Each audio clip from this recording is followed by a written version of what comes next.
Hi everyone, today's training video is in how to set up samples. Setting up samples out front is really important, and it's on the checklist, and you want to make sure that it's done. Of all the things that you could skip over, this is the worst one to skip over. You want to have a nice array of samples with the product that you're sampling set up right next to it so that we can get impulse purchases. Sampling works at every place from Costco to grocery stores, so we want to do sampling here. There's a tab in the checklist book up front that has some suggestions on things to sample, but the most important thing is just to find something, cut up samples, have it arranged nicely, and have some available to buy right next to the samples, because otherwise they'll just stand there and eat the samples and it won't occur to them to buy anything. So you want to have wrapped up examples of what it is that you're sampling right next to it. So we're going to go ahead and take a look at that and see what it looks like and where we want to put it. And then we can set up samples every single day. Okay? Thanks a lot. See you in a minute. Here is the opening checklist, which we'll be going over in a lot more detail. But here is the item right here, set up samples for peak period per schematic. And as you can see, this is the one that loves to get skipped by, and it costs us money every time we don't have samples up there. Because if we can get an extra $3 or $4 from every other customer or every third customer because they had a sample that they liked, at the end of the day, that's a lot of extra income for us. So if you look on the tabs right here, you'll find a tab on setting up samples. Here it is right here. And this has a diagram on how things should look. So here's a plate with some samples, a place to dispose the toothpicks, a sign saying what it is and how much it is, and then some available to buy. Here are the highlights on the important concepts to remember.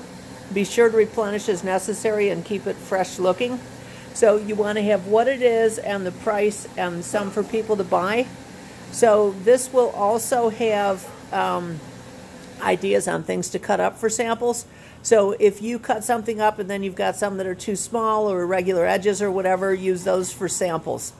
So we're going to take a look at some sample trays that are set up, but first we're going to look at the shelf where they go in the store because there are no samples there. So you can see when people come in, there's nothing for them to try. So we're going to take a look at that first, so hold on. We leave this book. One thing I forgot to mention, here are important concepts on the sample setup, but on the next page are some ideas on things to sample. So lemon bars, salted caramel brownies, muffins, pumpkin loaves, and then how to cut it up, and then the size of portions that you should get for it. So this will be continually changing, but this is just ideas anyway.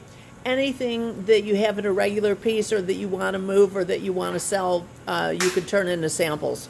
So even like a bagel with cream cheese or a bagel with Marionberry jam, anything that sells products that we make here is always good to have for samples.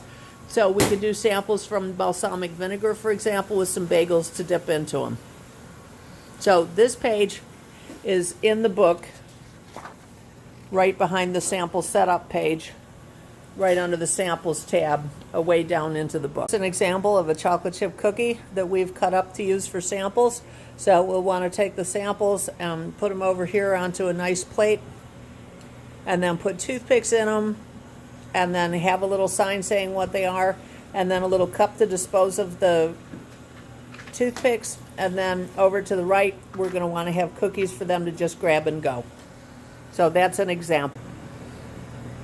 So all the samples have little toothpicks in them. People think that's more sanitary. Whether it is debatable, but they think that, so we do it.